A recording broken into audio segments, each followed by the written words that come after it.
Bapa di surga, kami bersyukur berterima kasih kepadamu pada hari ini, karena Engkau beranugerah sekali lagi kepada setiap kami. Kami boleh sehat, kami boleh berkesempatan datang dan berkumpul di tempat ini untuk menikmati Tuhan, menikmati firman Tuhan dan menikmati persekutuan bersama dengan saudara seiman.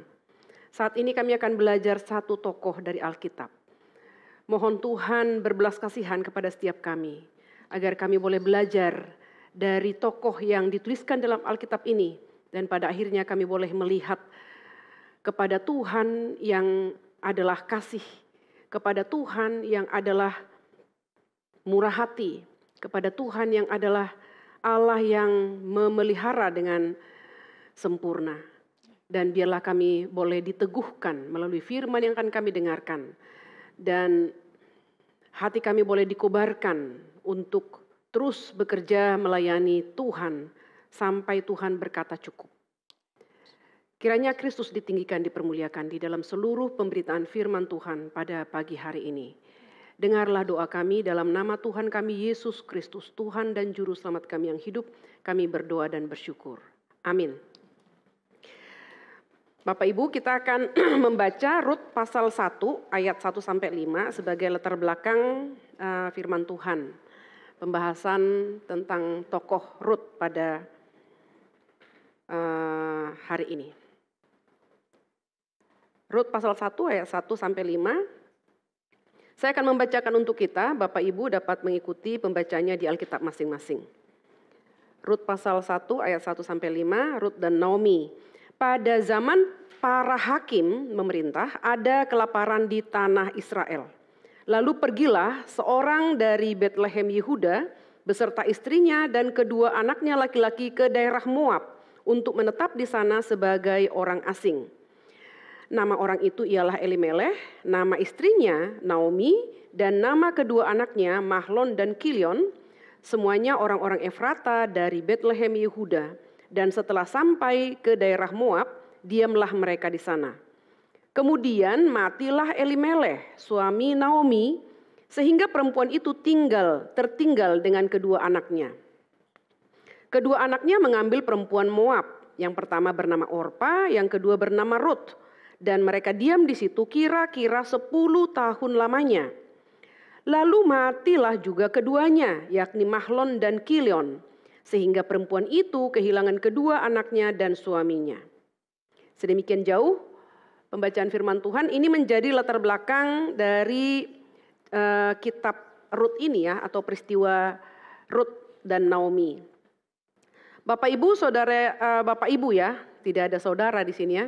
Kita akan melihat hari ini ya, melihat Allah dalam kehidupan sehari-hari. Di dalam kehidupan, di dalam kitab Rut ini kita sangat syarat ya melihat bagaimana Allah yang hidup itu menyatakan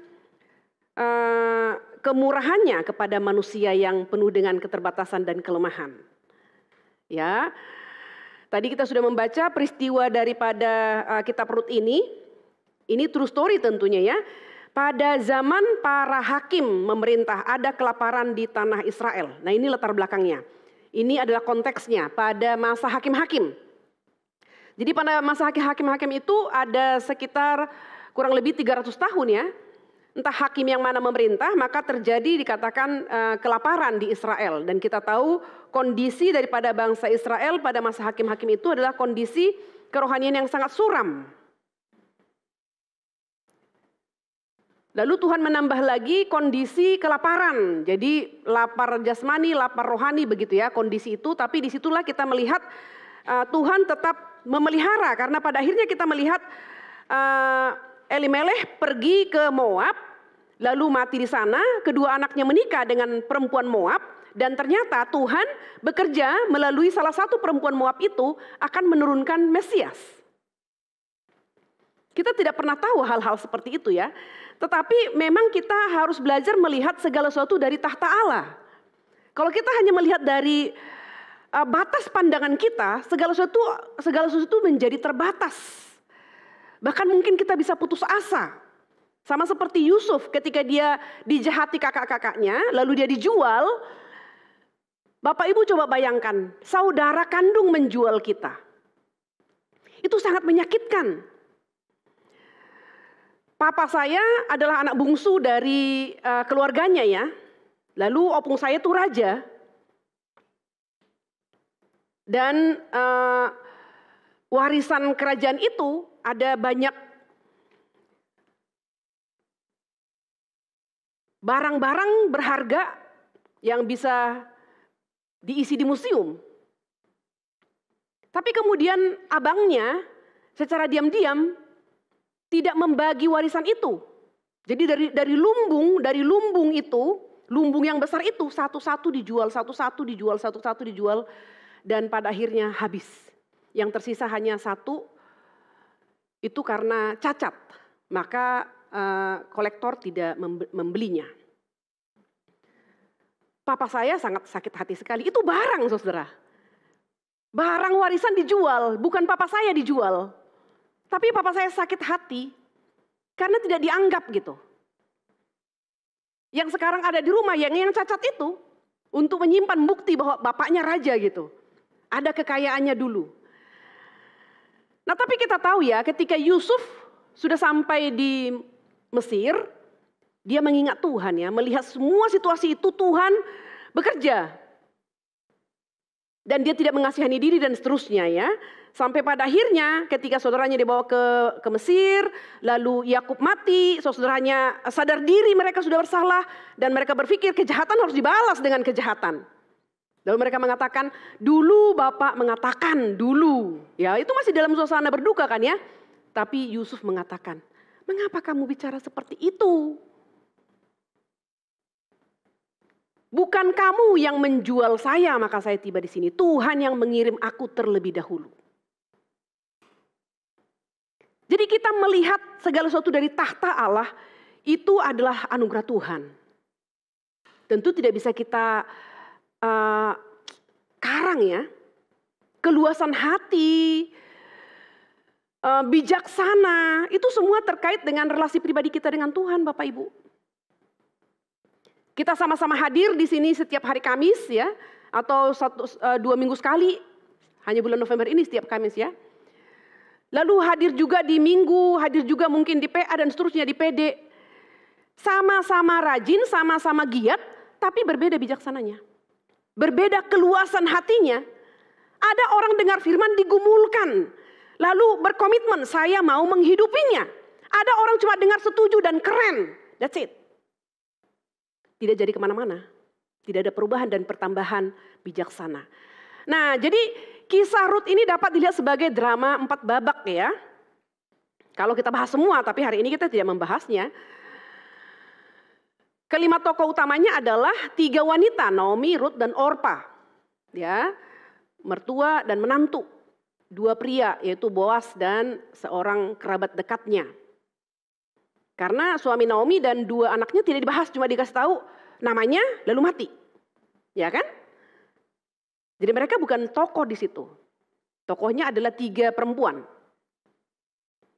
Lalu kemudian Boas dan 1 kerabat, ya. Dan sutradaranya adalah Allah. Kalau kita nonton, lalu kita menganalisa film, kita akan bilang, gila ya, sutradaranya keren banget. Karena dia yang konseptor, ya enggak? Dia yang mengatur scene demi scene gitu. Kalau film itu berhasil, pasti sutradaranya dapat piala ya. Sutradara, dia adalah thinkernya, pemikirnya, sumbernya, inspirasi.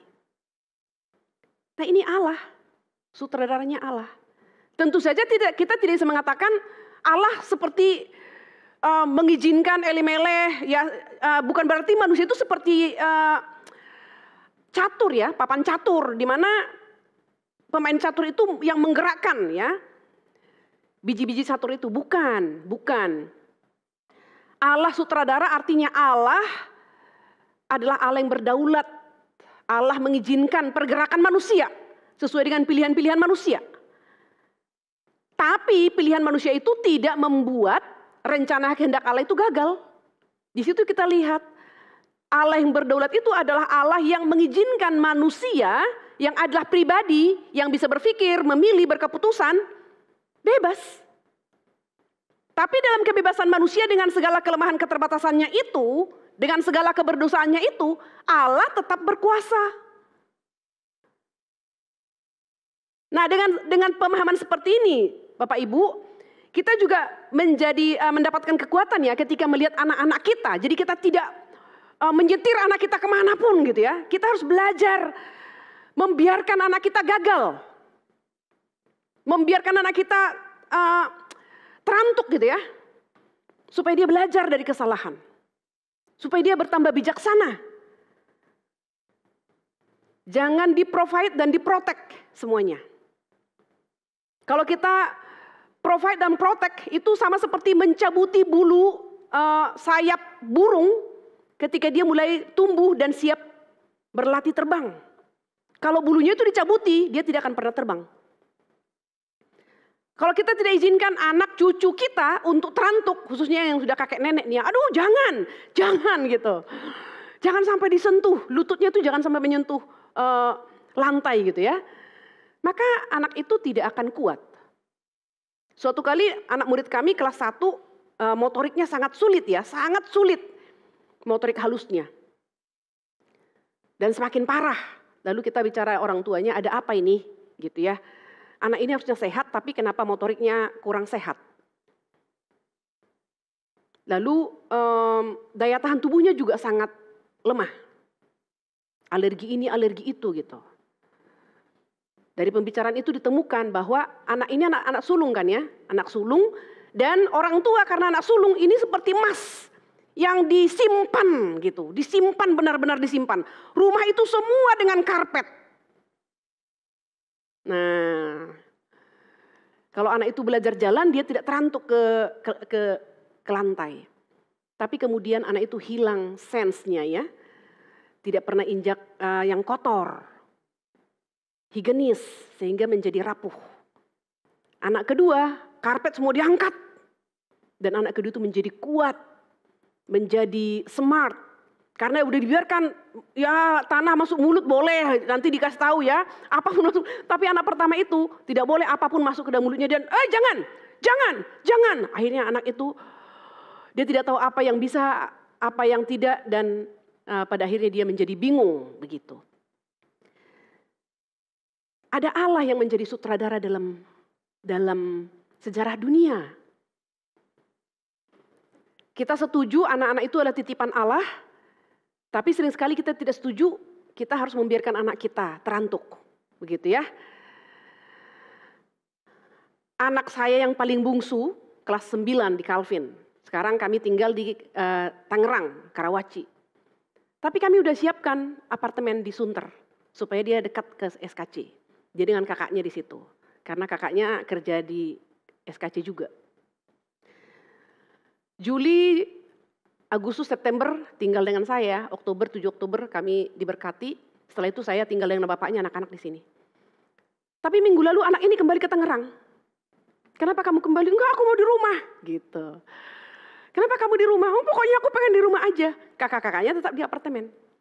Bapaknya gelisah dong ya, karena pulang dari Calvin itu jam 4, jam 5. Naik kereta ke Tangerang udah sampai jam 6:30 gitu. Anak bungsu. Biasalah ya anak bungsu ya, bonekanya bapaknya ya. Saya bilang biarkan saja. Kalau dia sampai di rumah berarti mungkin terantuk di jalan, tapi kan selamat ada di rumah. Nah, kadang-kadang anak-anak ini menjadi bingung juga kalau orang tuanya nggak boleh ini, nggak boleh itu gitu. Saya berpikir apakah anak ini bukan karena tidak lahir dari rahim saya sehingga saya membiarkannya, biarkan saja? Saya pikir sih tidak. Karena ketika saya menikah, saya menganggap anak-anak itu, dari awal pun Pendeta Stephen Tong berkata, apakah kamu menerima anak ini seperti anak yang kamu lahirkan? Saya bilang, iya saya menerima. Dan saya terus menguji hati saya ketika mereka menunjukkan kelemahan ini itu, aku harus bagaimana? Nah jadi, saya tetap belajar motivasi saya harus benar ketika saya mengkoreksi mereka. Dan sekali lagi, saya percaya ada Tuhan. Kan begitu kan ya? Ada Tuhan. Sering sekali kita percaya ada Tuhan, tapi seperti seorang wanita yang memikul beban, udah capek, mau lewat ya, ada mobil, dia numpang. Tapi saat di dalam mobil, dia masih pikul itu. Nah, harusnya kita beriman kepada Tuhan seperti itu. Belajar percaya pekerjaan Tuhan itu sempurna. Nah, babak pertama adalah seorang wanita tua yang getir berada di tengah panggung. Kalau ini kita ilustrasikan sebagai satu drama tadi ya. Dia mengatakan bahwa sutradara tidak tahu yang dilakukannya. Namun itu mendahului ceritanya ya. Itu di awal dia ada di panggung bingung. Ini sutradara nggak tahu nih mau bagaimana gitu. Nah, tadi kita sudah membaca ya. Ayat pasal 1 ayat 1 sampai 5 adalah latar belakang cerita Rut. Pada masa hakim-hakim, sudah langsung ke Moab, lalu kematian, dan tidak lama kemudian langsung muncul 3 perempuan janda. Dengan cepat ya, scene-nya itu ya, cepat ya.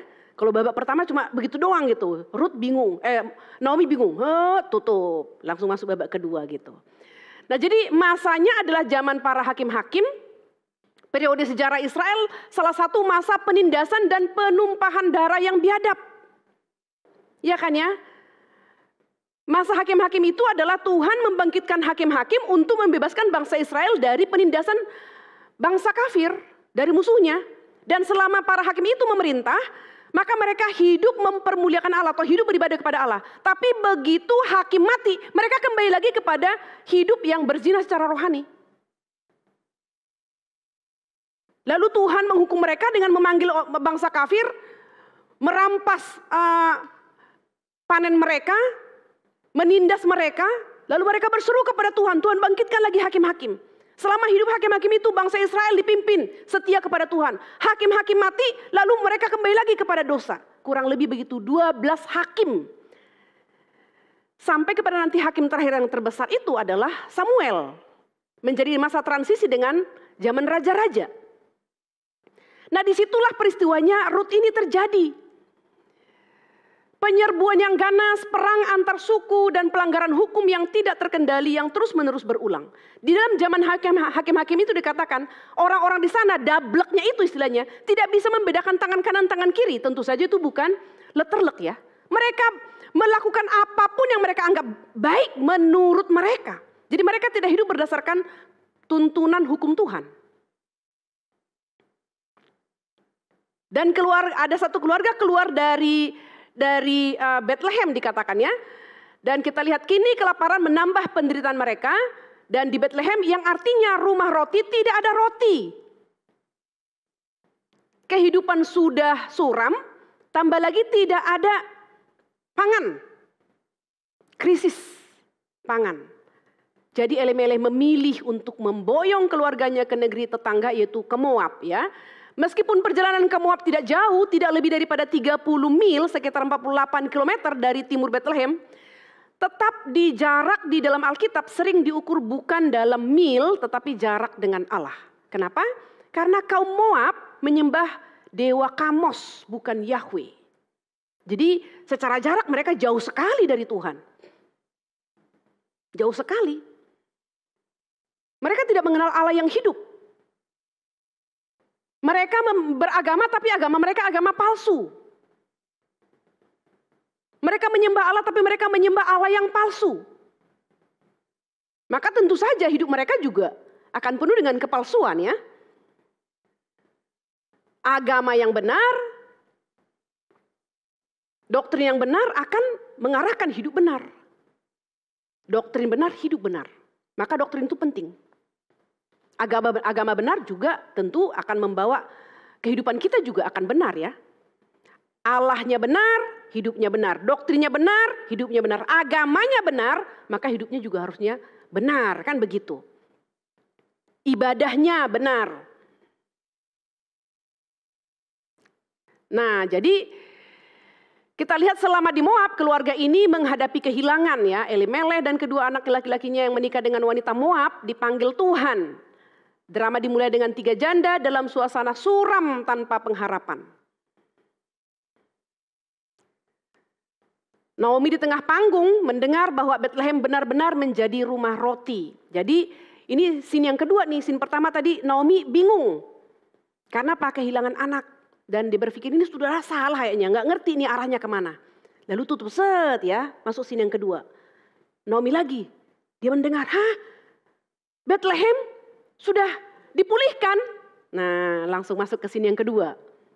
Sudah ada lagi roti, yang tadinya tidak ada roti sekarang sudah ada roti. Nah kelaparan telah berlalu. Dikatakan mereka 10 tahun di Moab. Kalau dalam scene itu cuma berapa detik ya. Naomi, aku telah kehilangan suami, kehilangan anak. Tutup lagi, Bethlehem sudah kembali lagi menjadi rumah roti. Hanya hitungan menit, tapi mereka tinggal 10 tahun di sana. Itu cukup panjang. Ibu janda ditambah lagi menantunya janda. 3 perempuan tanpa laki-laki. Saya pikir di semua zaman ya, sampai sekarang pun, di luar Tuhan tentunya. Kalau dalam Tuhan, perempuan janda tidak jadi masalah. Tapi di luar Tuhan, janda itu menjadi satu pergumulan tersendiri. Suatu kali saya melayani satu jemaat, kita yang janda. Waktu berapa tahun yang lalu itu flu burung sebelum pandemi COVID. Flu burung, suaminya kena flu burung. Jadi mereka pergi berkunjung ke kebun binatang, suaminya kena flu burung di sana. Tidak lama kemudian meninggal. Setelah dirawat di rumah sakit virus yang disunter ya. Meninggal. Beliau ini kerja di rumah sakit. Lalu dia menangis minta waktu. Karena jarak saya tinggal dulu di Kemayoran, ibunya tinggal jauh ya. Bukan di Jakarta Pusat, akhirnya pertemuan itu hanya melalui video call. Tidak bisa fisik karena beliau juga harus bekerja, menjaga anaknya, dan banyak urusan lain begitu ya. Tidak bisa terus izin dari kantor. Akhirnya kita video call malam hari. Dan hati saya sangat sedih sekali. Saya baru tahu, karena sebelumnya saya tidak tahu. Ternyata seperti itu faktanya, walaupun tidak semua seperti itu tentunya. Tapi saya mengerti sedikit kondisi perempuan janda dengan perempuan single itu berbeda di masyarakat. Waktu itu saya masih single. Saya tidak pernah merasakan dihina atau dilecehkan ya. Mungkin ada juga yang begitu. Tapi kemudian yang saya dengarkan ceritanya, ibu ini bergumul dikatakan, Bu Happy, saya belum selesai berduka oleh karena suami saya. Waktu itu baru 6 bulan ya. Saya belum bisa Bu Happy. Mungkin wanita lain bisa ada yang lebih cepat, tapi saya belum. Saya masih merasa kehilangan seperti sayap saya patah gitu. Saya nggak bisa terbang Bu Happy, dengan kehilangan suami saya nggak bisa terbang. Saya rasa kehilangan sayap saya patah. Tapi kemudian ditambah lagi ketika saya pergi ke ruangan dokter. Yang tadinya dokter itu baik memperhatikan saya waktu suami saya ada, sekarang dia melakukan pelecehan terhadap saya. Saya kaget. Dokter melakukan pelecehan? Iya Bu. Waktu saya dekat dia tarik saya, didudukkan di pangkuannya. Lalu dikatakan kalau kamu butuh, kamu tinggal call saya. Saya terhina sekali Bu Happy.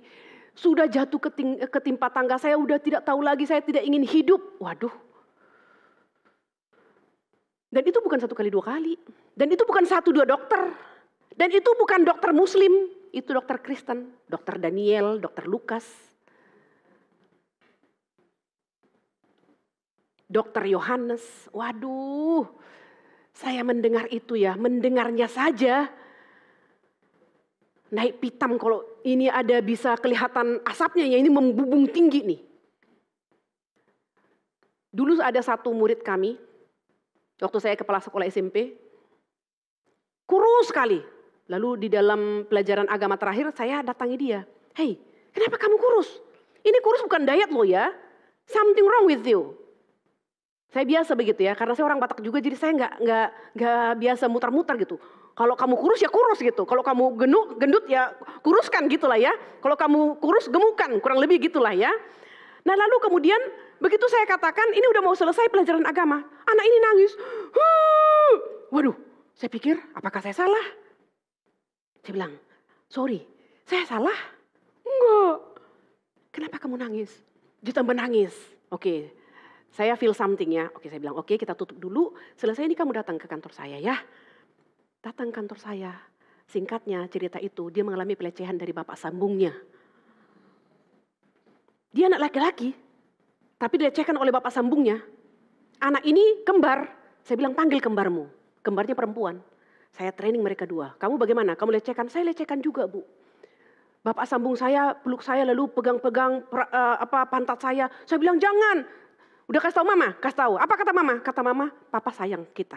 Itu dia mewujudkan kasih sayangnya. Saya bilang tidak. Lalu saya ajari mereka. Kamu berdua tidak boleh ada satu di rumah, satu di luar rumah. Harus selalu bersama-sama. Kalau satu pergi ke Indomaret, dua-dua ke Indomaret. Dan ingat, Ibu Happy ini kasih tahu.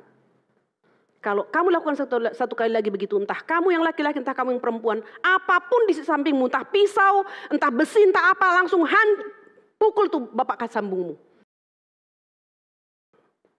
Hah, begitu Bu? Ya. Karena ibumu tidak bisa menjaga kamu di rumah. Saya juga tidak bisa masuk ke rumahmu. Maka saya harus mengatakan, saya tidak mau masa depanmu dihancurkan. Karena anak itu bilang, kenapa kamu kurus? Dia bilang, saya kurus karena saya ingin mati. Saya sudah merasa kotor. Wah, saya naik pitam Bapak Ibu. Itu waktu SMP. Waktu pernikahan kami kemarin, dia kasih saya gift spesial ya. Anak itu udah lulus kuliah. Saya tidak undang dia tapi dia datang. Dia kasih gift. Lalu dia tulis kartu panjang lebar. Dia katakan, kamu Ibu Happy adalah seorang ibu yang spesial bagi saya. Mulai dari SMP, ibu terpatri di hatiku. Dan aku bersyukur melihat ibu menikah. Mudah-mudahan ibu menjadi ibu yang baik, ibu bijaksana bagi putri-putri ibu. Saya bacakan nih ke Antoni suami saya. Ada apa itu Bu? Ada apa itu Ma?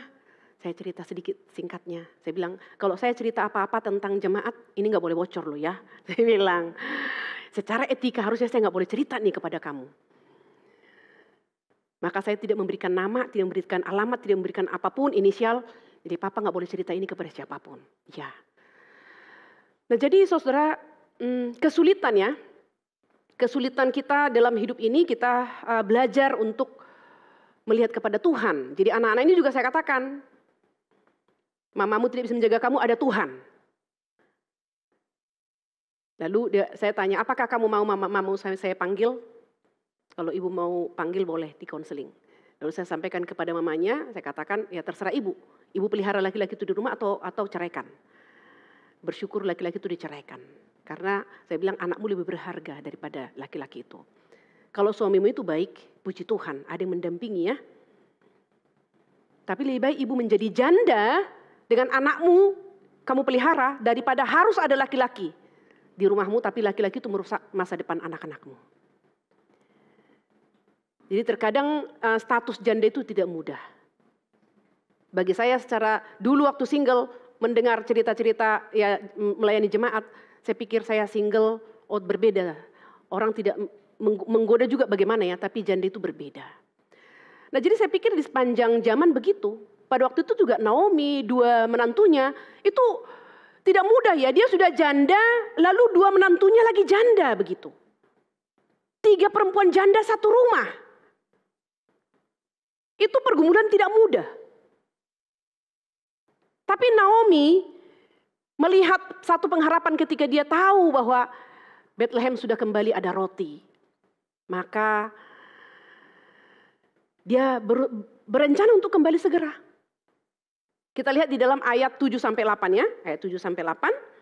Maka berangkatlah ia ke dari tempat tinggalnya itu. Jadi dia setelah mendengarkan Bethlehem sudah kembali ada roti, ayat 7 dan sampai 9 dikatakan, maka berangkatlah ia dari tempat tinggalnya itu bersama-sama dengan kedua menantunya. Ketika mereka sedang di jalan untuk pulang ke tanah Yehuda, berkatalah Naomi kepada kedua menantunya itu, pergilah, pulanglah masing-masing ke rumah ibunya.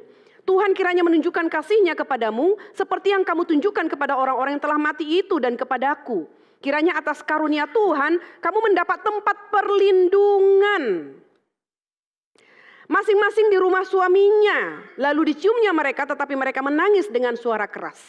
Jadi Naomi itu sangat mengerti. Dia sudah tua, mantunya ini masih muda. Mereka butuh perlindungan.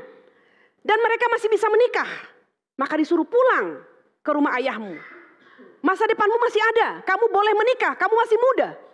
Kamu butuh perlindungan. Nanti ketika Ruth mau memberikan satu indikator kepada Boas, dikatakan, lebarkanlah sayapmu, betul ya, untuk melindungi. Jadi laki-laki itu melindungi. Saya pikir dari zaman ke zaman ya, perempuan melindungi, laki-laki melindungi perempuan.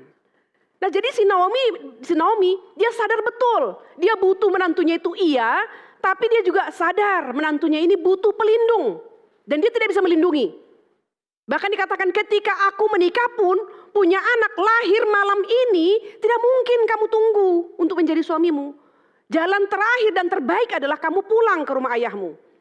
Lalu kamu menikah lagi dengan laki-laki supaya ada pelindungmu. Nah, tapi kemudian kita melihat ya, ayat 11. Tetapi Naomi berkata, pulanglah anak-anakku, mengapa kamu turut dengan aku? Bukankah tidak akan ada lagi laki-laki yang kulahirkan untuk dijadikan suamimu nanti? Pulanglah anak-anakku, pergilah. Sebab sudah terlalu tua aku untuk bersuami. Seandainya pikirku ada harapan bagiku dan sekalipun malam ini aku bersuami, bahkan sekalipun aku masih melahirkan anak laki-laki.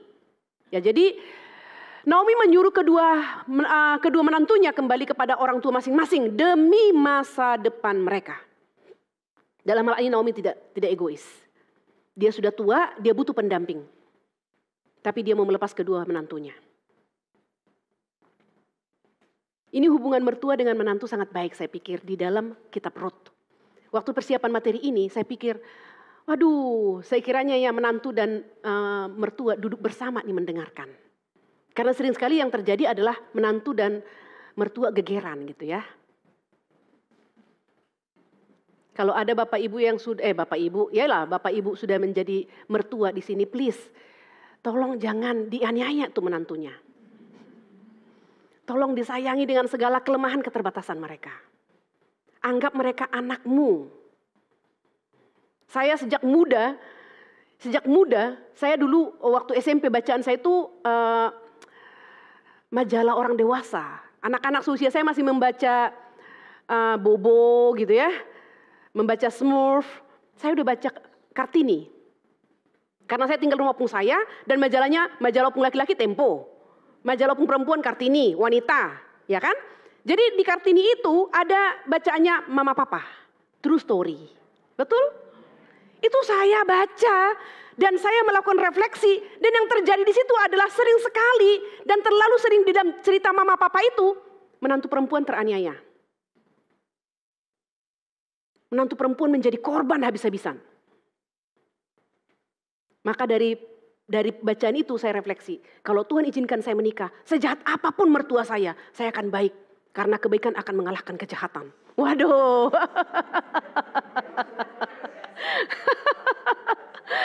Saya berkomitmen ya sejak muda ya. Dan saya tahu di dalam berkeluarga itu ada banyak seri drama Korea. Benar ya? Dan saya bersyukur Bapak Ibu, saya bersyukur di usia 50 tahun Tuhan mengizinkan saya menikah. Jadi saya tidak hanya berbicara ideal ya. Tapi saya masuk ke dalam pergumulan berkeluarga.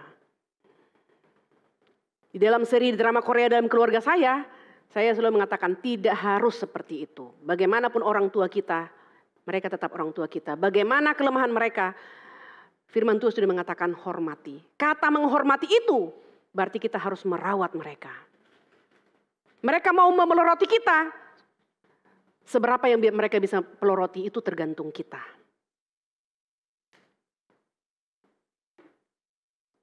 Dan saya mengatakan kepada suami saya, sesibuk-sibuknya kita harus atur waktu untuk pergi melihat orang tua yang masih dekat ya. Mertua saya di Tangerang juga. Kalau mama saya di Medan, begitu. Banyak cerita, sebelum saya masuk udah banyak cerita ini, itu. Saya memang orang yang selektif mendengarkan cerita. Walaupun orang mengatakan kamu terlalu naif, saya katakan lebih baik saya naif daripada saya percaya kepada kata orang. Kalau saya menghadapi, ya saya minta anugerah Tuhan untuk menghadapinya bagaimana. Nah jadi saudara yang kasih dalam Tuhan Yesus, hubungan Naomi dengan kedua menantunya ini sangat baik. Membaca kitab Rut ini saya menikmati karena Naomi memiliki hubungan yang sangat baik. Sampai menantu-menantunya itu menangis ya, menangis, benar-benar menangis. Karena apa? Naomi itu saya pikir memperlakukan mereka dengan baik. Nah, tapi kemudian kita lihat Rut memutuskan untuk tetap mendampingi Naomi. Ayat 15, menangis pula mereka dengan suara keras, lalu Orpa mencium mertuanya itu minta diri, tetapi Rut tetap berpaut kepadanya. Rut memutuskan untuk tetap mendampingi Naomi, berpaut. Ini tidak mudah. Hari ini kita belajar tentang Rut. Kalau saya, ya Bapak Ibu, terhadap orang tua kandung kita, dengan segala kelemahan, keterbatasan, keberdosaan mereka, kita sangat mentolerir, betul? Tapi bagaimana dengan mertua kita? Saya berpikir mertua kita itu pun orang tua kita. Kalau kita bisa mentolerir kelemahan, keterbatasan, keberdosaan orang tua kandung kita, maka hal yang sama harusnya bisa kita lakukan terhadap mertua kita.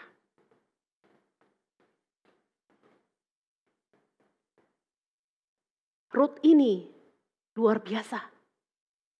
Ya, kita akan melihat dalam materi berikutnya nanti ya. Ayat 15-16. Setelah Orpa mencium dia minta diri, ayat 15. Berkatalah Naomi, telah pulang iparmu kepada bangsanya dan kepada para allahnya. Pulanglah mengikuti iparmu itu. Nah ini nanti yang menjadi bahasan kita di dalam tokoh Rut ini. Orpa kembali kepada bangsanya, kepada allahnya. Dewa Kamos. Kembali menjadi bangsa Moab. Ayat 16-17. Berkatalah, ayat 16. Tetapi kata Rut, janganlah desak aku meninggalkan engkau dan pulang dengan tidak mengikuti engkau. Sebab kemana engkau pergi, ke situ jugalah aku. Dan di mana engkau bermalam, di situ jugalah aku bermalam. Bangsamu lah bangsaku, Allahmu lah Allahku. Di mana engkau mati, aku pun mati di sana, dan di sanalah aku dikuburkan. Beginilah kiranya Tuhan menghukum aku, bahkan lebih lagi daripada itu, jikalau sesuatu apapun memisahkan aku daripada engkau, selain daripada maut. Rut menunjukkan yang orang Yahudi katakan hesed, kasih setia. Yaitu kasih yang jauh melampaui yang diharapkan. Dia rela meninggalkan ayah ibunya. Bukan untuk bersatu dengan suaminya, tapi bersatu dengan Naomi. Tadi di akhir kalimat ayat 17 dikatakan tidak ada yang dapat memisahkan kita kecuali maut. Itu janji pernikahan. Betul nggak? Dia menunjukkan kasih setia melampaui. Meninggalkan bangsanya, meninggalkan agamanya, bersatu dengan Naomi. Bangsanya Naomi menjadi bangsanya, agamanya Naomi menjadi agamanya, Allahnya Naomi menjadi Allahnya. Ini menjadi pilihan. Ya Bapak Ibu, ketika kita bicara tentang pilihan-pilihan, pilihan itu menentukan hari esok dan masa depan kita.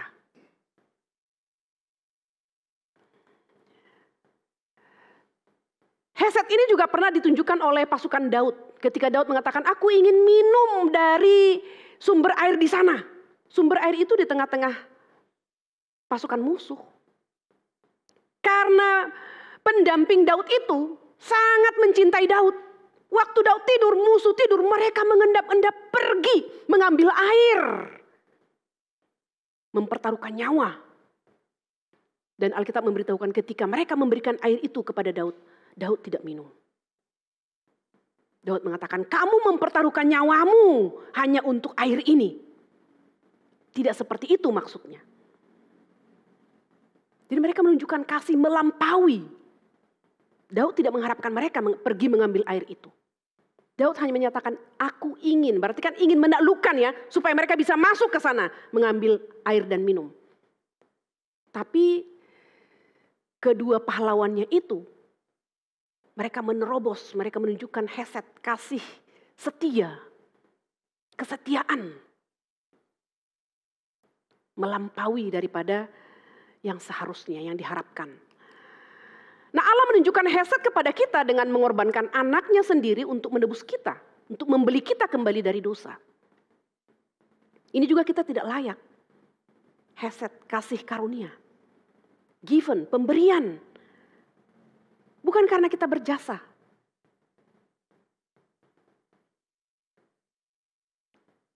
Tidak ada masa depan Ruth bersama dengan Naomi. Sudah jelas tidak ada.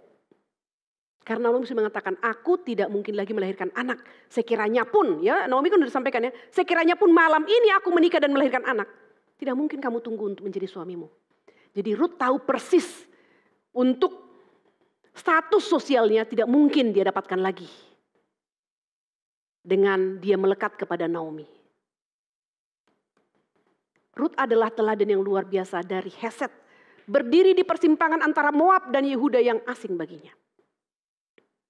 Ini satu keputusan. Tinggal tetap di Moab, menjadi bangsa Moab, dan menyembah Dewa Kamos. Itu lebih logik bagi dia. Karena itu adalah lingkungannya. Itu adalah bangsanya. Itu adalah budayanya. Orang Batak itu biasanya selalu sarankan kepada anak-anaknya. Kalau kamu menikah cari orang Batak ya. Suatu kali adik saya di Bali, dia kenalan dengan orang Swiss. Adik saya laki-laki, dia kenal dengan perempuan Swiss. Mereka berpacaran. Lalu si perempuan Swiss ini kita bilang kalau kamu mau kenal dia jangan kenal di Bali doang. Kamu pergilah ke Swiss kalau ada kesempatan. Supaya mengenal keluarganya. Benar gak Kristen? Benar gak keluarga baik-baik? Bukan turis kere gitu ya. Benar, pergilah ya. Adik kami ini ke Swiss. Dan memang keluarga perempuan ini baik-baik, Kristen juga ya di sana. Tapi kemudian mama saya mengatakan, aku tidak mau. Kamu harus cari buru Batak. Nanti kalau aku minta air, bagaimana aku bicara kepada dia? Nanti kalau aku mau menyuguhkan minum, bagaimana aku harus bicara kepada dia? Masa harus ada translator? Putuskan. Diputuskan Bapak Ibu. Saya yang naik pitam. Kayak menikah itu kamu, bukan mama. Yang penting Kristen, yang penting baik-baik. Lanjut. Adik saya ngomong apa? Kak, kalau aku bisa dan aku bisa menyenangkan hati mama satu kali saja. Kenapa aku tidak lakukan? Gubrak gitu ya. Kalau aku bisa dan aku bisa dia katakan. Dan memang benar dia menikah dengan buru Batak pada akhirnya. Loh, menikah dengan orang Batak itu bukan berarti happy ending ya kan? Di mana-mana kita menikah dengan siapapun akan tetap ada drama Korea. Mamanya. Lalu adik saya yang satu lagi laki-laki. Pacaran sama orang Jawa. Kristen juga. Saya mau wait and see ya mama saya. Ini orang Indonesia nih. Kalau tadi orang Swiss, nanti saya mau kasih minum. Saya harus bagaimana? Kalau dia mau saya minta minum bagaimana? Oke, bahasa Inggris nggak bisa. Sekarang orang Jawa. Orang Jawa ya. Udah pacaran nih. Dilapor, mah saya ada dekat sekarang. Buru Jawa dari daerah Anu gitu ya. Mama saya bilang, nggak mau. Putuskan, harus boru Batak. Waduh. Ini nih orang tua. Kira-kira kalau orang tuanya Ruth ya. Dia ketika pamit kepada papa mamanya, "Pa, Ma, aku mau ikut mertuaku pergi ke Yehuda. Dia masih janda muda." Kira-kira orang tuanya ngomong apa? Kamu udah gila. Kamu menikah dengan anaknya pun itu sudah trans budaya ya kan? Cross culture. Ini sekarang kamu cross country. Dulu mereka tinggal di sini, oke, fine. Kamu masih dekat dengan kami. Tapi sekarang kamu akan menyeberang ke negara sana. Bagaimana? Tidak mungkin Rut diam-diam, tidak berbicara orang tuanya. Iya kan? Lalu orang tuanya juga tahu mereka menyembah dewa Kamos. Orang Israel itu menyembah Yahweh. Wah, itu perbedaan. Orang tuanya si Rut juga pasti tahu. Jadi perpindahan Rut ini mengikuti Naomi tidak sesederhana yang kita pikir. Pasti ada hambatan dari orang tua ya. Seperti yang saya katakan tadi. Adik saya pacaran, mama saya no. Putuskan. Putus. Saudara saya yang kedua. Alasan tadi bahasa, sekarang alasannya apa lagi? Nanti gak ada temani saya ke adat. Waduh. Putus juga. Bapak Ibu. Menikah dengan orang Batak. Pernah gak ditemani ke adat? Ya enggak lah. Anaknya tinggal di mana, mamanya tinggal di mana, ya enggak? Ketemu cuma Natal doang. Dan kalau ada pesta ya udah 1-2 hari, itu doang. Apa bedanya dengan orang Swiss kalau cuma 1-2 hari? Bahasa Tarsan aja. Gitu ya. Kalau emang nggak bisa bahasa Inggris gitu ya. Tapi memang begitu, saya bisa mengerti orang tua saya. Walaupun tidak semua orang Batak begitu ya. Tapi orang tua saya begitu. Ketika adik saya di Malang juga menikah dengan orang-orang Jawa. Langsung mama saya panggil calonnya. Martin, gitu namanya Martin. Martin, kamu boleh pacaran sama anak saya, tapi tidak menikah. Oh langsung orang Batak. Ya, lalu Martin bilang apa? Kita berdoa aja Inang. Mana kehendak Tuhan. Ini kehendak saya, kata mama saya. Ini kehendak saya. Kamu boleh pacaran, tapi tidak menikah. Nah, saya bilang sama Martin, maju Martin. Maju, karena dia orang reform di Malang ya. Adik saya reform di Malang. Maju, tunjukkan kehendak Tuhan, bukan kehendak mama saya. Siap kak, menikah. Tapi mama saya ngomong gini, kalau kamu menikah, kasih marga ya, Amang ya. Iya Inang, kasih marga Tambunan.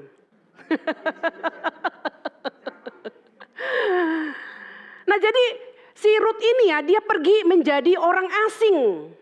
Karena cross culture ya.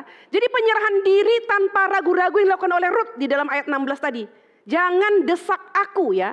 3 area dalam kehidupan Rut yang dipengaruhi oleh penyerahan tanpa ragu kepada Allah. Yang pertama, teman baru.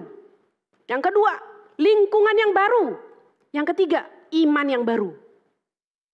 Nah, kita akan lihat yang pertama, teman baru.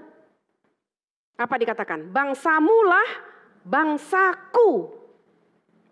Rut tidak mungkin dapat bertumbuh lebih dekat pada Allah Israel jika ia tetap berada di antara bangsa Moab, bangsanya sendiri. Dan saya berpikir ada something yang dia lihat di dalam diri Naomi. Dan tentu saja di balik semuanya ini ada anugerah Tuhan yang besar. Tapi penginjilan yang paling efektif terhadap anggota keluarga kita adalah hidup kita. Ya, penginjilan yang paling efektif memenangkan anggota keluarga kita adalah hidup kita.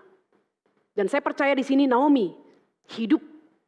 Ya, Elimeleh, kedua anaknya, Naomi, mereka ini adalah orang saleh. Dan Naomi seorang wanita yang mencintai Tuhan dan mencintai hukum Tuhan. Dia menghidupinya. Sampai menantu yang muda ini rela meninggalkan bangsanya, meninggalkan agamanya, meninggalkan budayanya, meninggalkan semua kesenangannya. Orang Indonesia kalau pergi ke luar negeri bawa apa coba? Indomie. Kami suatu kali pergi, rencana nih ya, hamba-hamba Tuhan pergi ke Eropa 2 minggu. Langsung Ibu Maria bilang, Hep, gue nanti siapin ya, Mami akan siapin ikan teri. Jadi kami 2 minggu di Eropa, ikannya ikan teri. Gak enak Hep di Eropa. Nanti ada saatnya kita bosan, jadi harus bawa ikan teri. Teri Medan. Waktu di Eropa udah makan nih, udah enak makan. Aduh pengen nasi padang gitu. Akhirnya pulang dari Eropa, masih di bandara. Mana? Nasi padang. Kesukaan ya. Di Indonesia itu makanan sangat berlimpah. Kalau kita pergi ke luar negeri, orang yang tinggal di luar negeri, misalnya mahasiswa yang luar negeri, kalau pulang dibawa apa? Indomie. Kalau saya pulang ke Medan, langsung ke Siantar. Ya Kak? Nggak mungkin lewat. kampung saya Parapat. Ya kan? Dulu masih Kuala Namu, sekarang sih udah Silangit ya. Nggak mungkin Siantar dilewatkan. Makan mie dulu. Bakmi Siantar.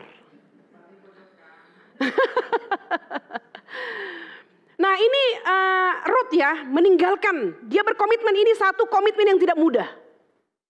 Bangsamu, bangsaku. Dia harus memiliki teman yang baru. Di dalam Mazmur 10 ayat 60 ayat 10.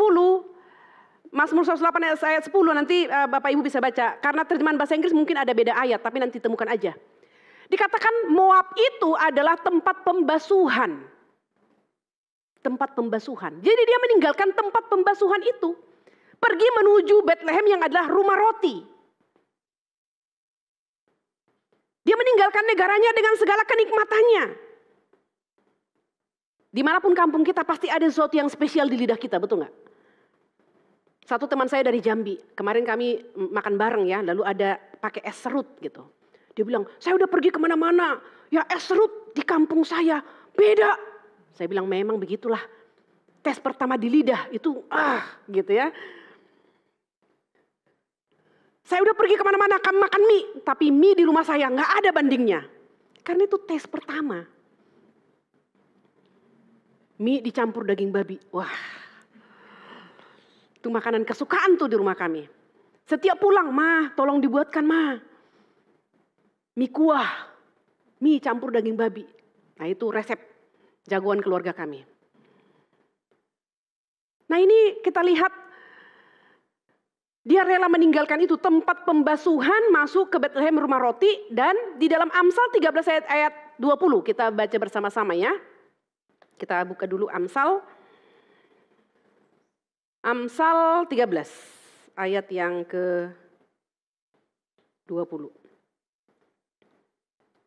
Siapa bergaul dengan orang bijak menjadi bijak, tetapi siapa berteman dengan orang bebal menjadi malang. Nah ini bicara tentang teman baru ya.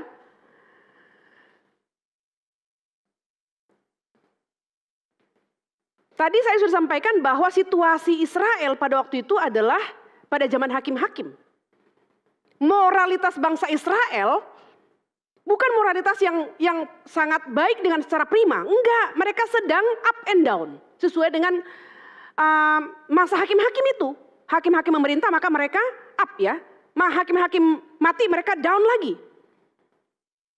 Tapi seorang Naomi itu cukup besar mempengaruhi Ruth.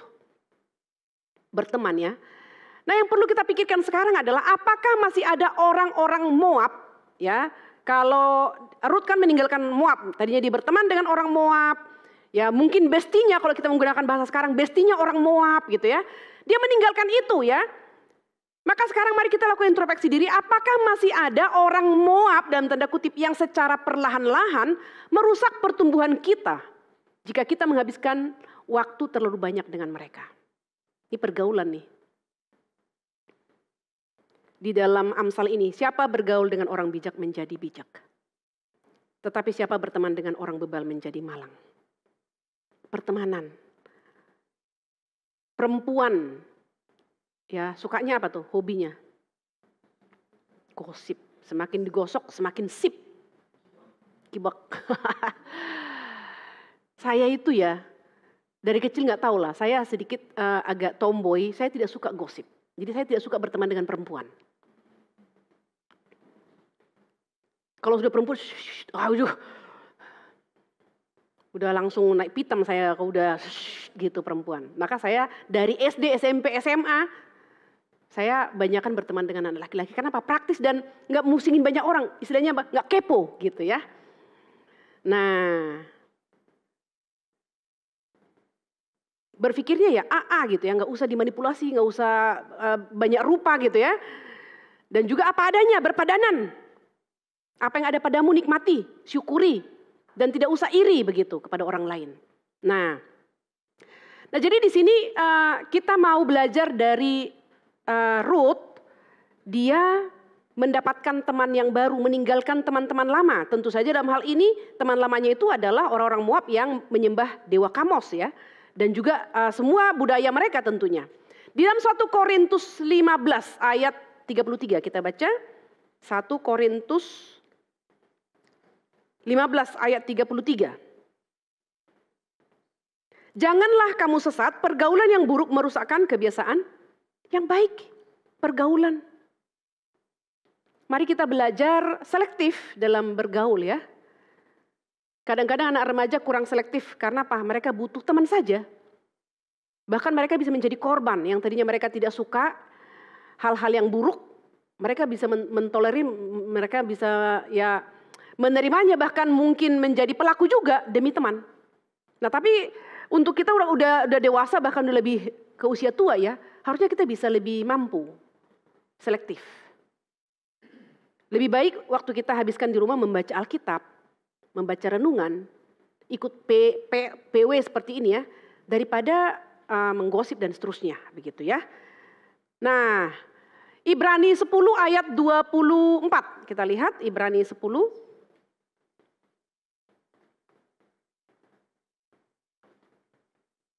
Ibrani 10 ayat yang ke-24. Dan marilah kita saling memperhatikan supaya kita saling mendorong dalam kasih dan dalam pekerjaan baik. Jadi teman-teman terbaik kita haruslah yang menyemangati kita dalam komitmen kepada Tuhan. Teman terbaik kita ini bisa pasangan, ya, suami kita, istri kita. Anak kita juga bisa menjadi teman terbaik. Atau saudara seiman. Saya bersyukur karena saya hamba Tuhan Reform, tapi saya tidak terlalu bagaimana begitu mendoakan hamba-hamba Tuhan Reform. Ketika saya sudah menikah, suami saya selalu suka berdoa, ayo kita berdoa gitu. Kita berdoa, kamu doain ini, udah kita doain. Tapi kalau kita berdoa setiap malam, ini Pak Antoni ini akan selalu mendoakan hamba-hamba Tuhan dan tidak pernah lupa mendoakan Pak Tong. Baru saya mengerti, oh Pak Antoni ini mencintai hamba Tuhan Reform. Sehingga dia menikah dengan hamba Tuhan Reform.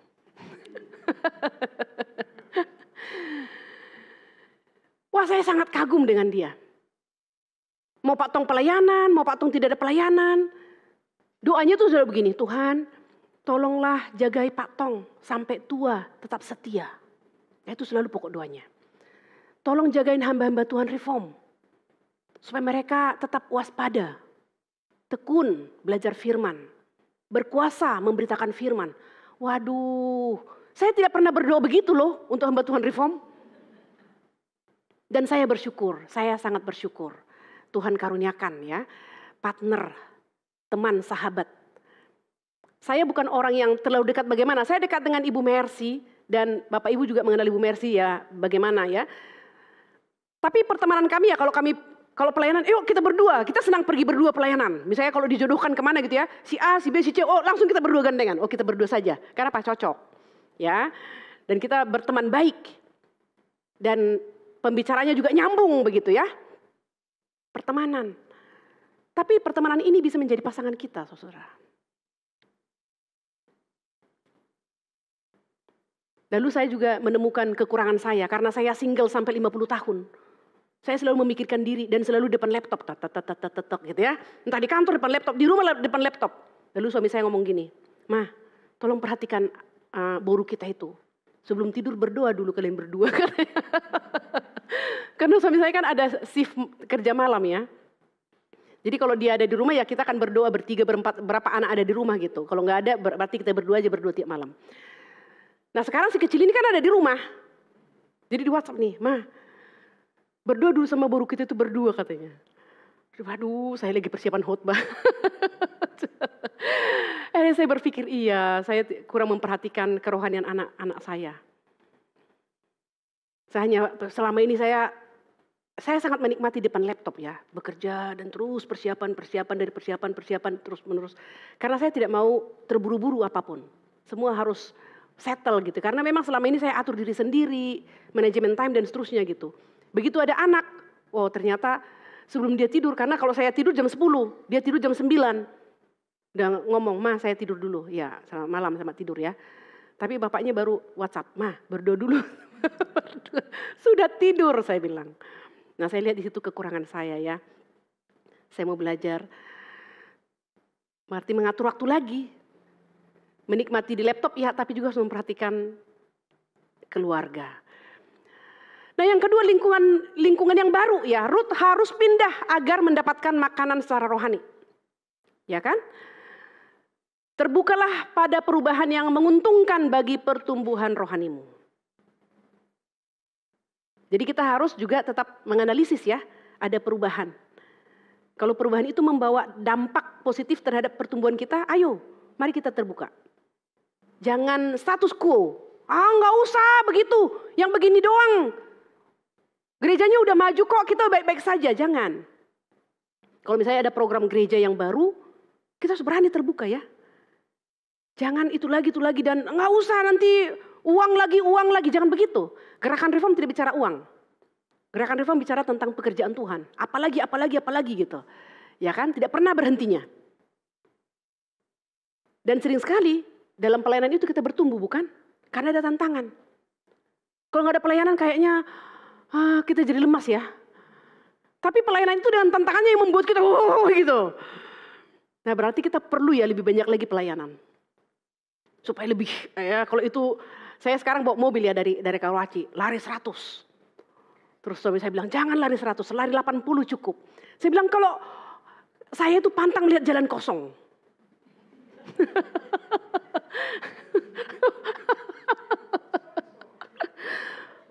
Kalau ada orang depan ya sudah, ya tahan diri gitu ya di belakangnya. Tapi kalau kosong, masa dibiarkan?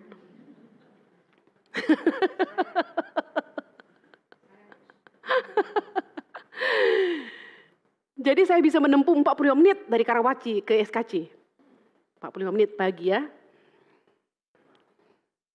Jadi kalau saya pagi pamit, saya pergi apa? Hati-hati di jalan, lari 80 saja.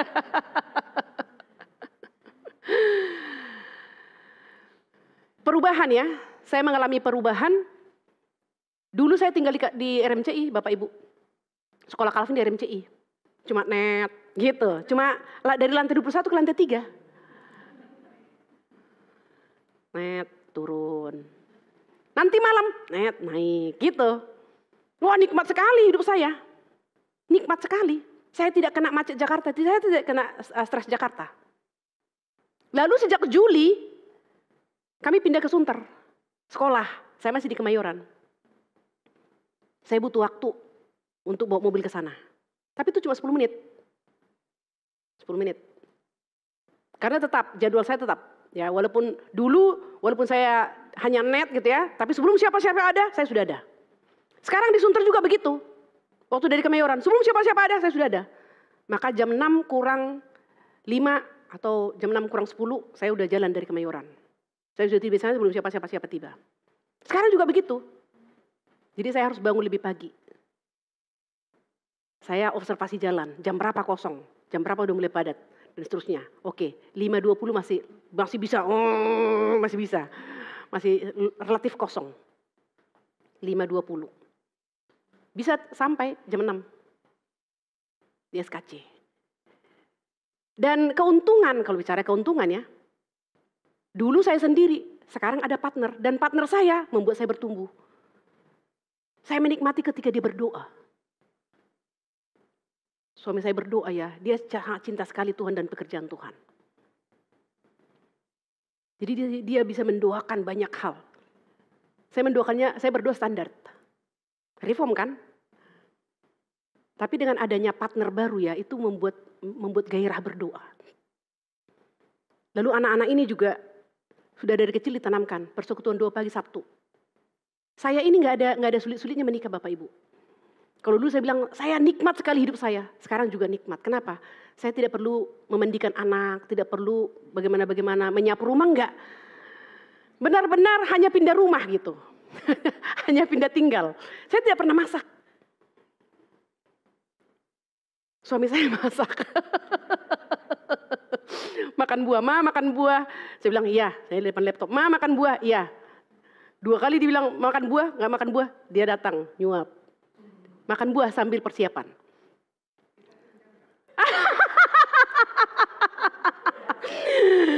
Lalu saya cerita ya kan saya akan diinterview guru sekolah minggu ya. Bagaimana Bu Happy?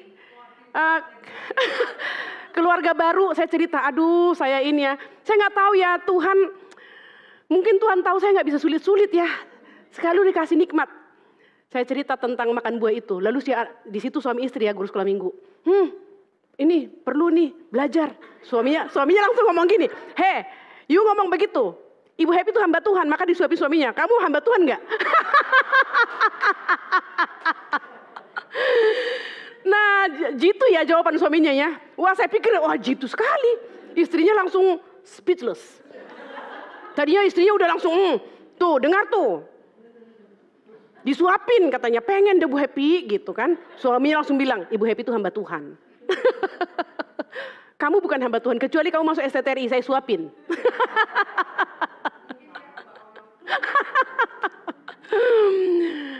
Nah, pertumbuhan ya. Tapi saya juga berpikir, kalau saya bertumbuh dan menikmati kerohanian suami saya, dia menikmati enggak ya? Lalu saya katakan, Pak, kita harus pelayanan ke pusat ya, perlahan-lahan. Karena dia kan aktivis di Karawaci ya. Dia bilang kita perlahan-lahan ke pusat ya, karena saya di pusat. Oke. Nah, lalu Sabtu yang lalu ada retreat katekisasi kan ya? Dari sini ada nggak yang ke sana? Saya bilang, saya pimpin kelompok. Papa ikut ya, ikut. Nah, dia ikut. Waktu saya pimpin, dia ikut saja, diam di situ. Terakhir saya kasih kesempatan bicara. Lalu waktu pulang dia bilang gini, "Mah, saya senang sekali tadi Mama pimpin, sistematik. Dan saya juga dapat berkat loh." Waduh, puji Tuhan ya. Berarti kita bisa saling menikmati masing-masing dengan ya keunikan kita ya. Jadi Bapak Ibu kalau pelayanan harus mungkin perlu ngajak pasangan. Kalau humas bisa ajak sama-sama, cuti yuk humas 1 hari gitu. Ibu-ibunya ya kan, suaminya kan kerja, jadi mungkin bisa diajak. Pak cuti 1 hari, kita humas bareng-bareng gitu.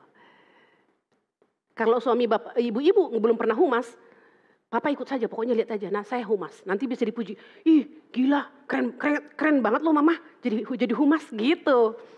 Karena dia lihat, selamat pagi Bapak Ibu kami dari STEMI. Dan seterusnya gitu. Oh suaminya kan misalnya, aduh saya gak kepikir loh bisa begitu. Terus tadi disambut ya, yang tadinya aduh saya sudah tegang gitu ya. Maka dipuji dan dihargai dan didukung. Begitu kan.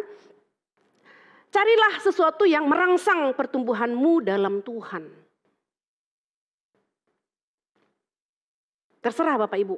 Mau pelayanan bersama, KKR regional silahkan. Humas bersama silahkan. Ya bersama pasangan, saya pikir sih pasangan kita perlu, anak kita perlu ya. Jadi sekarang anak-anak kami juga semua ke pusat ya, ke pusat secara perlahan. Karena anak-anak kami juga main biola juga di sana, PD Sabtu, asyir kolektan. Saya bilang perlahan ke pusat ya, nanti lihat perlahan-lahan pelayanannya di pusat. Dan bersyukur ya, anak-anak ini sudah disiapkan oleh almarhum mamanya. Sehingga saya tinggal bicara saja, mereka sudah iya, tidak lagi penolakan. Nah budaya kita telah memengaruhi pola perilaku kita, ya enggak? Jadi Ruth lahir besar di Moab loh. Sekarang dia harus tercabut istilahnya ya dari sana. Dan dia rela. Salah satu dosa guru adalah status quo. Semakin lama guru mengabdi semakin ya status quo tidak mau berubah. Tidak mau tercabut dari kebiasaan. Dan kadang-kadang kita juga begitu. Dalam adat Batak misalnya, sebenarnya adat Batak itu sangat bagus sekali. Tapi ada yang membuat adat Batak itu menjengkelkan. Kalau sudah keluar, pokoknya, kuncinya, waduh, nggak boleh begitu. Adat itu kan buatan manusia, itu bukan firman Tuhan kan. Jadi dalam persiapan kami menikah ini kan ada pemberkatan di gereja, ada adat. Bersyukur karena keluarga Manurung, keluarga kami adalah orang Batak yang beradat, yang bisa didiskusikan adatnya. Tapi keluarga Sitorus adalah keluarga Sitorus yang pokoknya harus kunci. Waduh, saya bilang nggak boleh begitu. Contoh ya, hari Sabtu selesai pemberkatan, dia bilang harus kami antar kalian ke rumah. Seperti itu biasanya dan harus seperti itu. Saya bilang nggak ada harus. Kalau mau kumpul boleh hari Minggu pulang gereja. Sabtu itu udah capek pemberkatan. Kalian pikir jam berapa saya harus di salon? 12:30. Saya bilang 12:30 saya di salon. Sepanjang hari acara. Harus pulang lagi antar ke Tangerang. Hanya karena biasanya harus. Enggak boleh begitu. Saya tanya, emang ngapain harus ngantar kami? Harus dinasihati lagi. Ya ampun. Lalu suami saya ngomong gini, Harusnya mama yang menasehati mereka. Bukan mama yang dinasehati. Tapi bersyukur ya, pendekatannya jadi enak gitu ya. Saya bilang tidak seperti itu. Adat itu bisa didiskusikan. Kalau memang menasehati akan jauh lebih menyerap ya. Kami akan lebih menyerap nasihat abang, kakak, mama sama bapak. Hari Minggu itu sudah lebih rileks. Boleh nggak diterima? Akhirnya boleh. Jadi waktu hari Minggu kita kumpul, saya katakan adat Batak itu bagus. Saya tanamkan kepada 4 anak-anak kami, saya bilang. Kan ada ketegangan-ketegangan ya, bapak ibu yang bawa orang Batak ini pasti ada pengalaman tegang-tegang kalau adat Batak ya. Jadi waktu persiapan kami juga agak tegang-tegang. Tapi tapi saya tetap bilang open ya, open diskusi. Kalau tidak diskusi, saya langsung putuskan no. Oh, saya sangat kencang. Kalau open diskusi, lanjut adat. Kalau tidak open diskusi, close, tidak ada adat. Firman Tuhan tidak bisa didiskusikan, tapi adat harus bisa didiskusikan. Wah, saya kencang. Keluarga saya sangat open, keluarganya Sitorus ya, tali ulur. Tapi akhirnya waktu hari Minggu tanggal 8 kami diberkati 7 Oktober, 8 Oktober kami kumpul keluarga Sitorus ya. Saya bicara di situ. Jadi adat Batak itu harus terbuka didiskusikan. Tidak ada kata harus, tidak ada kata pokoknya, tidak ada kata kunci. Semua diam. Ini baru masuk udah begini. Tapi memang harus begitu, kita harus melakukan reformasi. Ya kan, Injil harus di atas, bukan adat di atas. Ya, jadi kita sendiri harus punya pemahaman yang benar sehingga kita bisa berdiskusi ya. Ruth harus meninggalkan hal-hal yang akrab dan nyaman baginya agar ia dapat menerima yang terbaik dari Allah di dalam kehidupannya yang baru. Rela meninggalkan. Yang ketiga, iman baru ya. Ruth pindah agama palsu ke agama sejati. Agama politeis menjadi agama monoteis. Ya kan, poli itu banyak. Teis, dewa. Dari percaya kepada banyak dewa-dewa sekarang menjadi monoteis. Kepada Yahweh. Pilihan Ruth ini memang mahal harganya. Ya, mari kita coba melihat Matius pasal 8. Matius 8 ayat 19-20. Lalu datanglah seorang ahli Taurat dan berkata kepadanya, "Guru, aku akan mengikuti engkau kemana saja engkau pergi." 20, Yesus berkata kepadanya, "Serigala mempunyai liang dan burung mempunyai sarang, tetapi anak manusia tidak mempunyai tempat untuk meletakkan kepalanya." Jadi mengikut Tuhan itu harganya mahal. Ya, pilihan Ruth ini juga harganya mahal. Matius pasal 19, kita baca Matius pasal 19.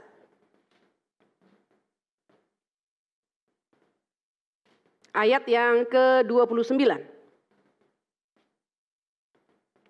Dan setiap orang karena namaku meninggalkan rumahnya, saudaranya laki-laki atau saudaranya perempuan, bapak atau ibunya, anak-anak atau ladangnya akan menerima kembali 100 kali lipat dan akan memperoleh hidup yang kekal.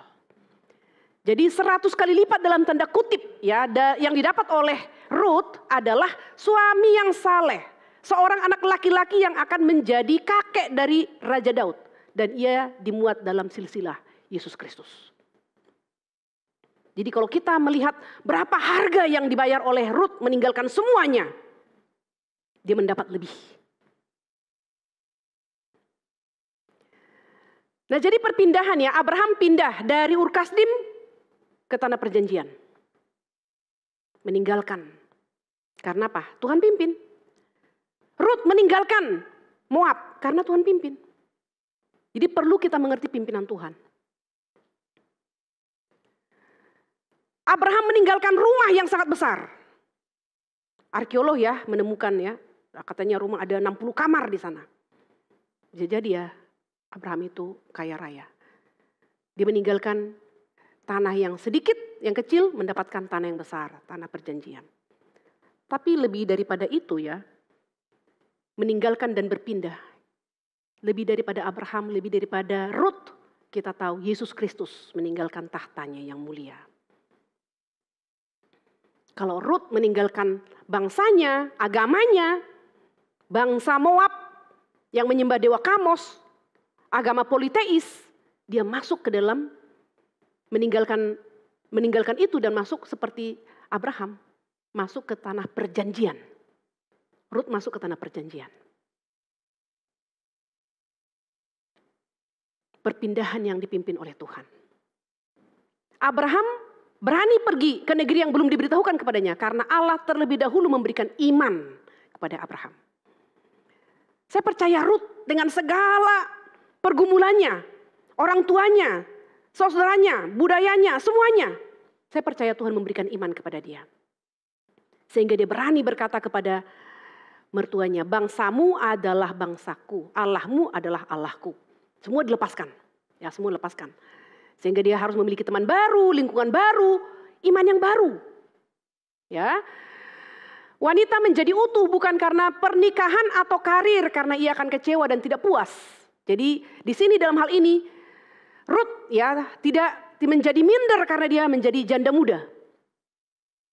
Saya percaya ini ada pengaruh daripada Naomi ya, wanita harus menemukan dia utuh di dalam Kristus.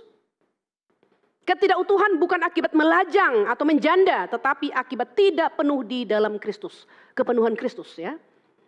Jadi kita mengalami kepenuhan Roh Kudus, kepenuhan Kristus.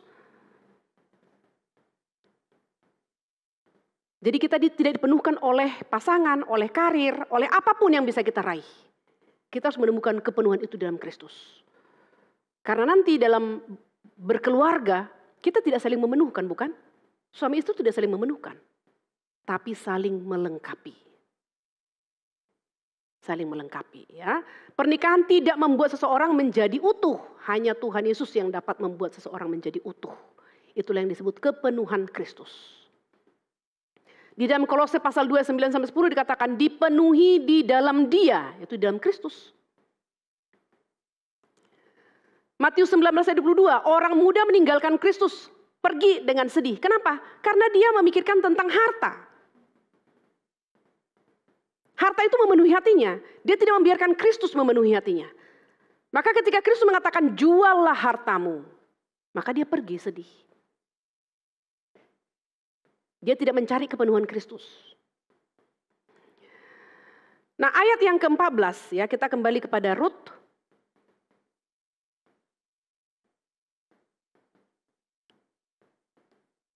Ayat yang ke-14. Menangis pula mereka dengan suara keras, lalu Orpa mencium mertuanya, tetapi Rut tetap berpaut ya. Jadi di sini kita lihat Orpa pergi dan pamit kepada Naomi, dan Rut tetap berpaut kepada Naomi, dan kita tidak tahu kapan Rut berketetapan untuk mengikuti Naomi. Apakah sejak ia pergi dari rumahnya waktu menikah ikut suami? Ya kemungkinannya keputusan ini sudah dia buat sebelumnya. Oleh karena kasihnya kepada Allah Israel yang telah dikenalnya lewat pengajaran Naomi dan cintanya kepada hukum Allah yang diajarkan Naomi. Nah, hidup dan iman kita itu menjadi pra-evangelism. Saya mendorong Bapak Ibu, saudara, ibu-ibu, dalam berkeluarga ya, kita akan menjadi menantu, menjadi mertua, dan seterusnya. Apapun posisi kita dalam keluarga. Mari kita mengasihi. Kalau kita menjadi mertua, kita kasihi menantu kita. Dan kita berikan contoh teladan. Jangan saling menuntut. Saya pikir dalam hubungan suami istri pun kita tidak saling menuntut ya.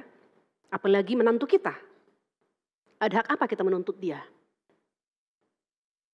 Dalam suami istri aja nggak boleh saling menuntut. Yang ada iman Kristen mengajarkan tuntutlah dirimu sendiri. Jangan tuntut pasanganmu menjadi pasangan yang sempurna. Tapi tuntutlah dirimu menjadi pasangan yang sempurna bagi pasanganmu. Jadi orang Kristen, iman Kristen itu mengajarkan menuntut diri bukan menuntut orang lain. Kalau kita menuntut orang lain kita akan kecewa, tidak akan pernah sampai kepada tuntutan kita. Tapi kalau kita menuntut diri sendiri, ya kita yang tahu sampai sejauh mana kita bisa menuntut diri. Ayat yang ke-15, telah pulang iparmu kepada bangsanya dan para allahnya. Nah jadi pulanglah mengikuti iparmu itu, inilah ujian terbesar bagi kesetiaan Rut. Iparnya sudah pulang, Naomi yang dikasihnya itu mengatakan pulanglah. Ikuti iparmu itu. Diuji ya kesetiaannya ya.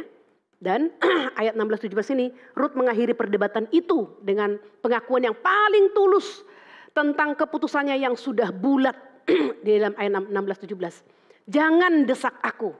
Dengan kata lain ya, terjemahan lain, jangan menentang aku. Keputusan dan ketetapan Rut ini yang pertama, ia akan pergi bersama-sama dengan Naomi. Maka dikatakan, kemana engkau pergi, ke situ jugalah aku akan pergi. Yang kedua, ia akan tinggal bersama dengan Naomi. Di mana engkau bermalam, di situ jugalah aku bermalam. Benar-benar penyatuan.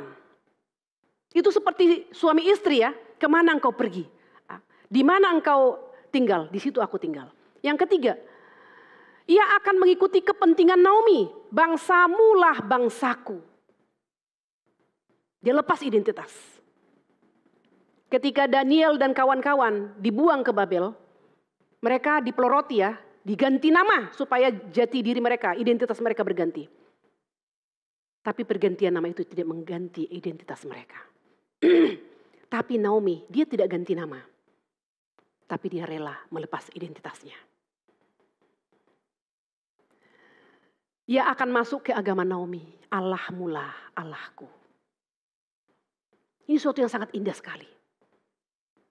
Dia begitu melekat dengan mertuanya. Menyatu dengan mertuanya. Bukan karena pengharapan yang ada di depan mata. Dan mertuanya pun tidak ada lagi harta benda. Tidak ada warisan. Dengan senang hati, Ruth mau mati di ranjang yang sama. Di mana engkau mati, aku pun akan mati di sana. Ruth ingin disemayamkan dalam kubur yang sama. Tulang-tulangnya dibaringkan di sisi Naomi. Cintanya begitu dalam. Dan ini yang kita mau belajar bersama-sama di akhir nih. Apa yang mendorong Ruth untuk mengikuti Naomi dan meninggalkan kampung halamannya? Yang kedua, siapa yang berjasa atas iman Ruth? Oke. Amin. Mau diskusi, tanya jawab? Atau bagaimana Bu? Oke. Apa yang sudah dibahas? Dijawab dong ya. Nah, pertanyaan tadi Bapak Ibu, ayo sekarang ujian. Kira-kira ya, apa yang mendorong Ruth yang Bapak Ibu tangkap nih dari penjelasan tadi? Apa yang mendorong Ruth untuk mengikuti Naomi dan meninggalkan kampung halamannya? Nggak ada benar salah ya, silakan Bu. Kalau menurut saya, yang mendorong Ruth untuk mengikuti Naomi itu yang pertama adalah kasih dan kesaksian hidup Naomi. Tapi semua itu juga tidak lepas atas anugerah pilihan Tuhan atas Ruth. Ya. Oke, thank you Bu. Ada lagi? Apa yang mendorong? Mertuanya baik ya. Penuh dengan cinta kasih. Ada lagi yang lain? Apa yang mendorong? Dia meresponinya dengan benar.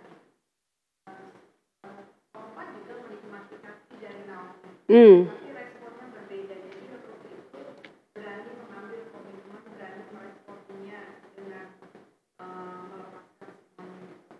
Itu memang dirinya dia punya sesuatu tersendiri gitu. Yang karakternya dia. Ya, oke. Yap, thank you Bu. Ada lagi?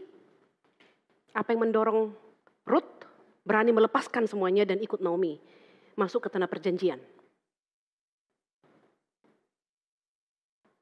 Pasti Naomi mengatakan, tidak ada tanah kita, sudah kami jual. Pasti ya. Jadi dia tahu persis, nggak ada harapan di sana. Janda ini adalah miskin gitu. Keyakinan seperti apa? Iman ya. Oke, ada lagi?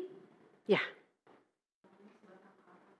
Naomi sebatang kara, berarti ya humanis ya. Perasaan kasihan juga ya. Oke, ada lagi? Bapak-bapak dong.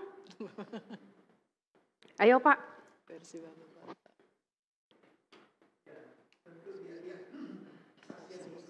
Kesaksian hidup ya.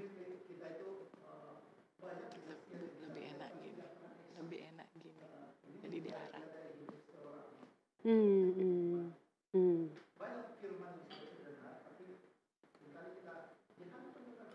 Ya. Ya.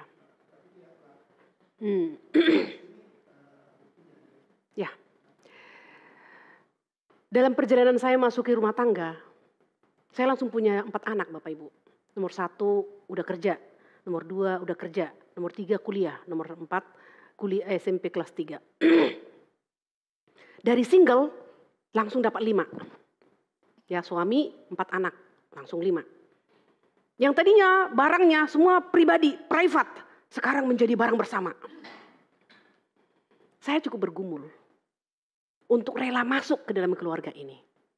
Tapi kemudian saya dalam pergumulan itu, saya jujur di hadapan Tuhan. Tuhan, apa yang Tuhan kehendaki?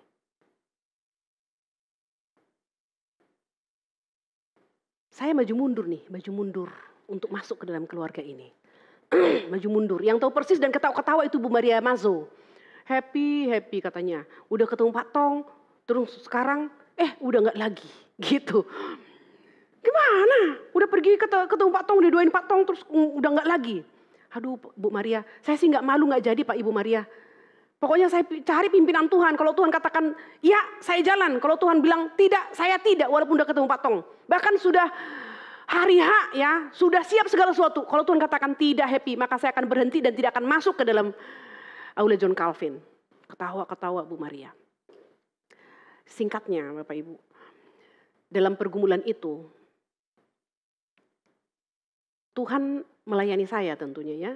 Tuhan melayani saya dan tentu melalui firman. Kerelaan. Rela dari saya menjadi kita.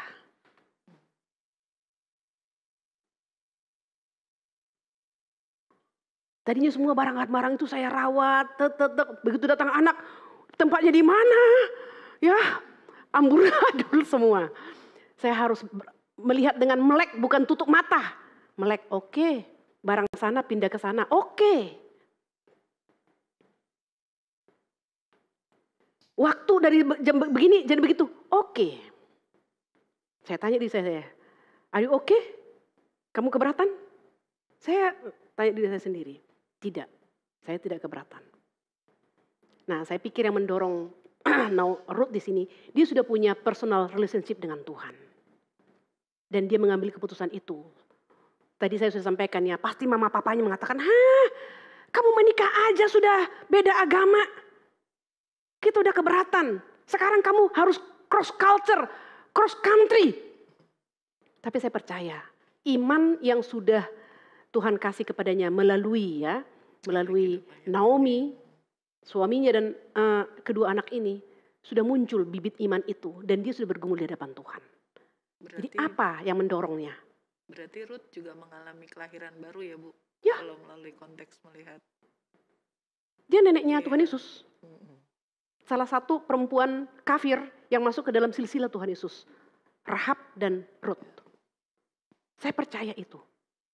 Jadi yang mendorong dia di situ adalah dia bergumul lalu Tuhan memberikan kerelaan lepas semuanya. Demi kemuliaan Tuhan. Jadi tidak hanya sebatas pertimbangan duniawi ya. Dan tidak ada untung sama sekali yang dia pikir. Tapi dia bisa melihat jauh ke depan. Makanya pergumulan tadi itu kan mahal ya. Pergi perpindahan itu adalah mahal. Tapi semahal apapun itu dia mendapatkan lebih daripada apa yang dilepas. Nama dia ditulis. Nama dia dicatat sepanjang zaman. Nenek moyang Tuhan Yesus. Ya. Jadi siapa yang berjasa atas iman Ruth? Tuhan ya, benar Tuhan ya, hanya Tuhan. Bukan Naomi, bukan suaminya. Sama seperti kita, siapa yang berjasa atas iman kita? Bukan guru sekolah minggu. Mempertumbuhkan iya ya, memupuk iya, tapi mengaruniakan iman itu, mengokohkan iman itu melalui firman yang kita dengarkan adalah Tuhan. Nah untuk itu kita perlu bersyukur. Pertama kita harus berdoa untuk orang-orang yang belum beriman. Supaya Tuhan beranugerah kepada mereka. Yang kedua, kita juga harus terus giat memberitakan Injil Tuhan. Karena iman timbul melalui pendengaran akan Injil Kristus. Iman juga bertumbuh melalui pendengaran akan Injil Kristus. Jadi tidak bisa lepas daripada pendengaran akan Injil Kristus. Jadi datang setiap hari Kamis di sini itu menguatkan kita. Tapi mari kita mengajak ibu-ibu yang lain juga ya. Mari kita berharap lebih banyak lagi ibu-ibu yang boleh mendapatkan iman yang sejati dan dikuatkan juga iman mereka melalui pendengaran akan Injil Kristus. Apakah ada yang mau bertanya sebelum kita akhiri? Kalau tidak ada kita tutup. Mari kita berdoa bersama-sama. Ya, oke.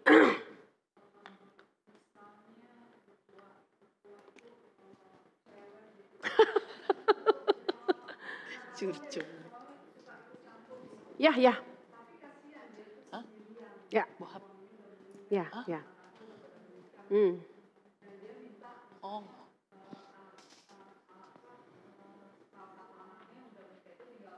Ya.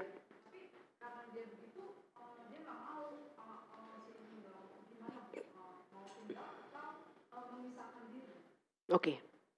Mama saya juga udah janda. Kami 7 bersaudara. Seperti yang saya katakan tadi, dalam keluarga itu selalu ada drama Korea. Ya enggak? Mertua dengan menantu nampaknya di pesta harmonis, di belakang pesta belum tentu harmonis. Mama saya tahu, ya, karena saya anak perempuannya berkeluh kesah, itu ya edamu itu ya, yuk gitu.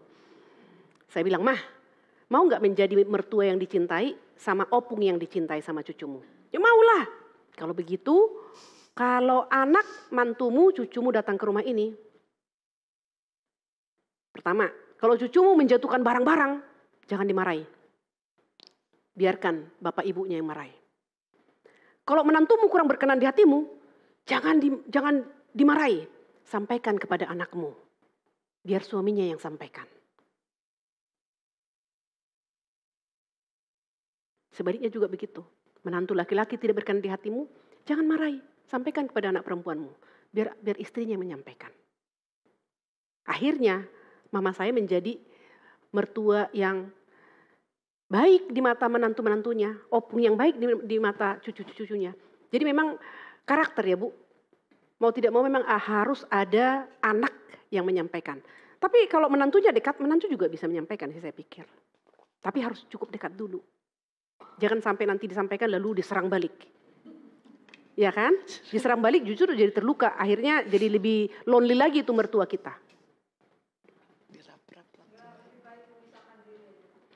Kalau tinggal ya, jadi mungkin lebih baik anak perempuan sih. Kalau anak laki-laki dengan menantu mungkin saya tidak tahu.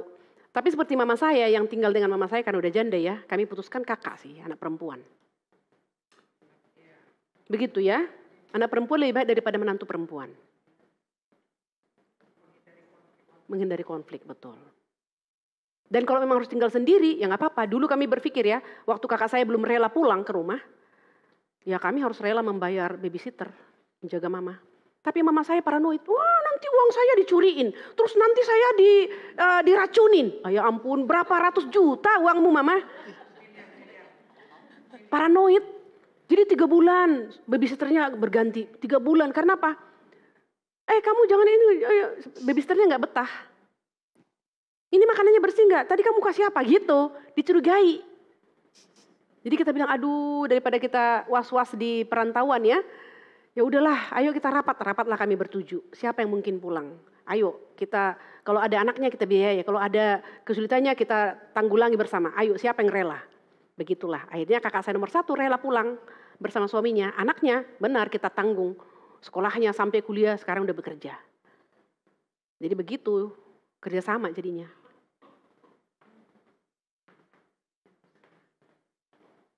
Ada lagi? Oke, kalau tidak ada kita tutup ya. Mari kita berdoa. Bapa di surga, kami bersyukur, berterima kasih hari ini kami belajar dari kitab Rut. Kami melihat keindahan Naomi sebagai mertua yang saleh, yang memberikan contoh teladan kepada menantu-menantunya. Kami juga bersyukur melihat Rut dan Naomi, Rut dan Orpa yang juga memiliki kasih kepada mertuanya. Tetapi lebih daripada itu kami melihat Rut yang berani meninggalkan bangsanya, negaranya, agamanya, semua yang akrab dengan dia. Rela masuk ke tanah perjanjian. Karena Tuhan memberikan iman kepadanya sehingga dia bisa melihat jauh ke depan. Bapak di surga, kiranya Engkau menolong kami untuk belajar beriman kepada Tuhan. Dan dalam hubungan relasi dengan menantu, mertua, tolong juga kami Tuhan untuk berlomba-lomba menjadi contoh dan teladan. Tolong kami untuk tidak saling menyerang, tolong kami untuk tidak saling melukai dan menyakiti, tapi biarlah kami boleh menjadi mertua yang baik, yang beriman kepada Kristus, menantu yang baik, menjadi menantu yang mengasihi Kristus, sehingga kami boleh menjadi berkat bagi anggota keluarga kami, mertua kami, menantu kami. juga menjadi berkat dan kesaksian bagi keluarga besar dan juga masyarakat. Terima kasih ya Tuhan, kalau ada di waktu yang lampau perilaku kami yang kurang terpuji terhadap mertua, menantu, ampunilah kami, tolong kami untuk bertobat hari ini. Biarlah mertua kami, menantu kami boleh melihat iman kami yang hidup. Supaya mereka juga boleh mengikuti iman kami yang hidup, iman kepada Kristus. Dan juga perubahan karakter yang semakin serupa dengan Kristus. Terpujilah Engkau Bapa, dalam nama Tuhan kami Yesus Kristus kami berdoa dan bersyukur. Amin. Amin.